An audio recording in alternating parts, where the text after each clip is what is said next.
How you doing, folks? My name's Tim McKillican for OutstandingPoker.com. I'm one of the pros at the training site, and I just wanted to give you guys an overview of what we do at OutstandingPoker.com and some of the content that we come up with to help people make a profit playing poker. It's not a difficult game once you learn how to sort of play properly, play for the long term, not get your emotions involved, and know some of the more I don't know, in-depth techniques we use to really play profitable poker. So I wanted to give you guys a sample of what we do and some of the content services that we provide through the site.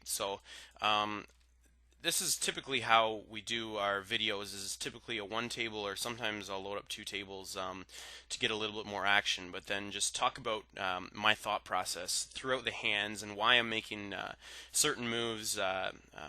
And sort of the thought process and reasoning behind it, or even sometimes if I'm not even involved in the hand, just talking about general poker concepts that are really important to become a long-term successful, profitable poker player. This is the standard setup here. Like I said, one table or sometimes two tables to get a little bit more action. But I cover a lot of different concepts that are vital to being a winning player. One of the main one that I'd like to start with is just talking about positional play.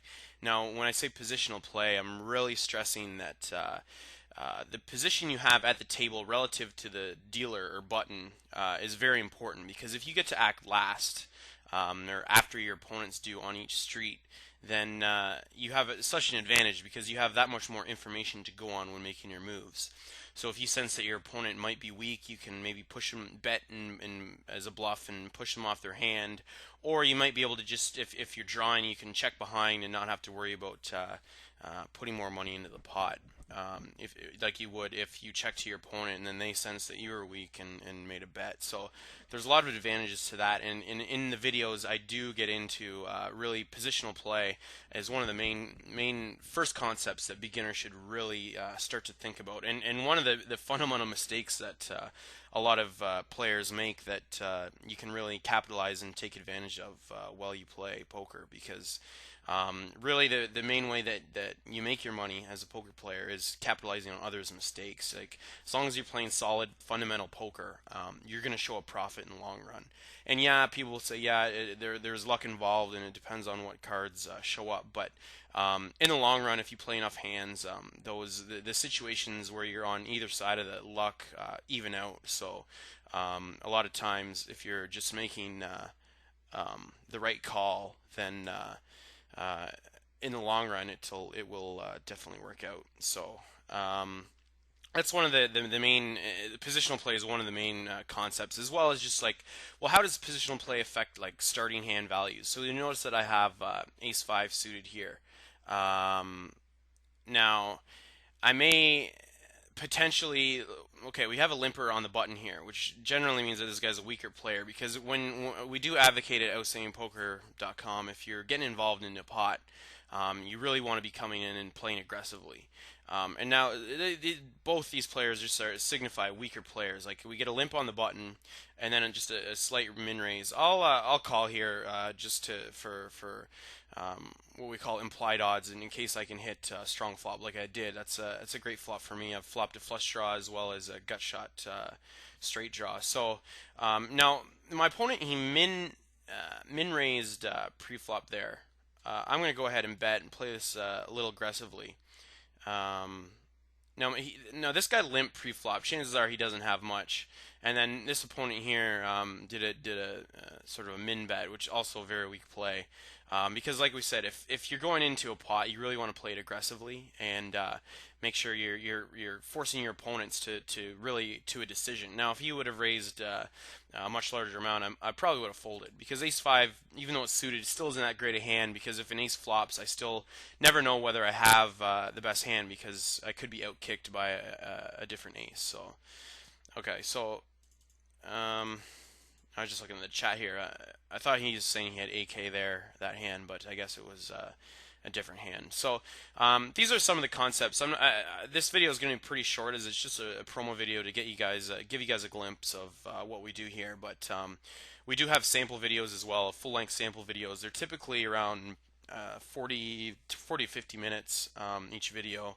We're launching with I think around 30 videos, so there's a ton of content as well as just different strategy articles and why we make certain plays and really how to be a profitable, fundamentally strong poker player. And what we really advocate here at Outstanding Poker is just play solid fundamental poker. In the long run, you're going to turn a profit. It's really not that difficult.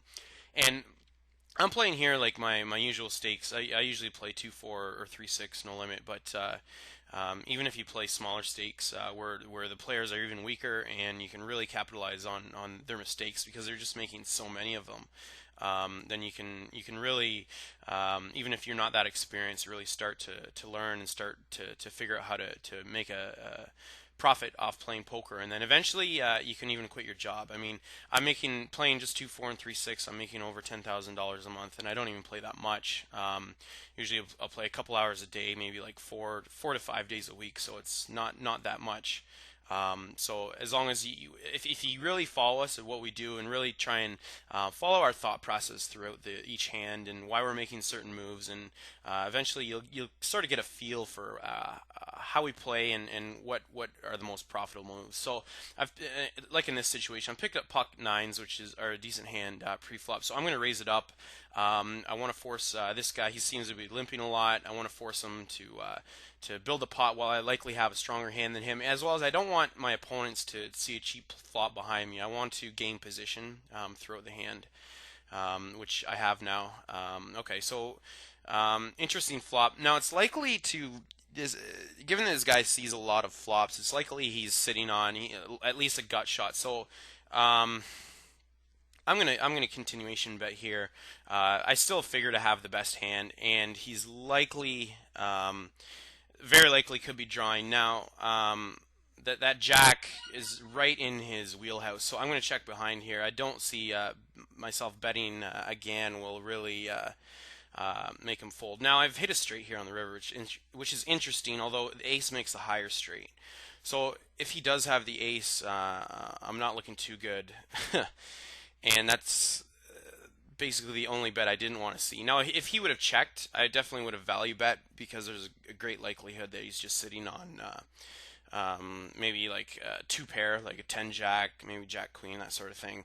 Now, given that he way over bet push, meaning the pot's only 107, he's bet 255. I'm going to fold. I'm just going to give him credit for the ace. A lot of weaker players will do that over bet when they do have a strong hand, and weaker players love to put you on having an ace. So I think it's just there's a good likelihood that he did have the ace there, and it's just given that he way overbet the pot. I just don't think it's profitable for me to call that bet.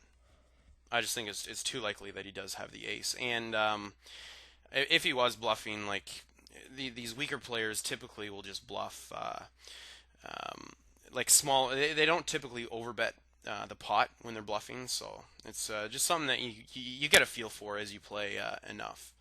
So I'm pretty confident with that fold. Although, like I said, if in another scenario he would have checked me on that river, I definitely would have been value betting and trying to get more value because um, by your opponent checking, that almost guarantees he doesn't have the ace, unless he's a super tricky player, which you don't find too many of them at these stakes. And given that I already identified that my opponent's pretty weak, given that he's min raising pre-flop, he's limping all over, I just don't give him any credit for being a strong opponent. So that's why I would have value bet had he checked to me there. So this should give you a flavor for what we do at outstandingpoker.com. There's a ton of good content to really start to learn, well, how can I become a winning poker player and eventually just start winning money. And like I said, if you get good enough and you really follow our advice and take what we're saying to heart and really dedicate yourself to it, you can like quit your day job and really take part in the really convenient and nice, easy to live by lifestyle that being a professional online poker player provides. So I picked up 5-4 offsuit on the button. I'm going to call. It's kind of a marginal call. You could argue that it folds more profitable as well, but I think this guy's a weaker player. I think I might be able to outplay him on the flop, given that I do have position. Now, didn't flop anything. I'm just going to give it up. It's a difficult flop for me to try to represent any sort of hand, so I'm not going to mess around there. I've picked up pocket nines here. I'm going to make a standard raise to 4 times the big blind. We want to start building a pot with profitable hands. I'd prefer if this guy didn't call behind me, just so that I do have position throughout the hands. The best scenario in this case would be that someone in the blinds calls, and we can play a pot with them. But I mean, I'll take it down pre-flop as well anytime. So ace 10 suited. These are the kind of hands you do want to be careful with, because um, when an ace does flop, you can always be kind of wary that you'll be outkicked. I'm gonna go ahead and three bet him here. Like I said, when players are on the button, they really open up their pre-flop range. So chances are I have a better hand than him, and I want to sort of build the pot and like what just happened there, take it down if I can pre-flop. So, and coming back to positional play, 6-5 offsuit is just not a hand that you really want to get involved in when you're out of position. And when I say out of position, I mean like in the blinds or under the gun, first to act. Where post flop, you're always going to be first to act against your opponent. It's just not a good spot to be in. So you really want to tighten up and make sure you're playing more premium hands in those spots.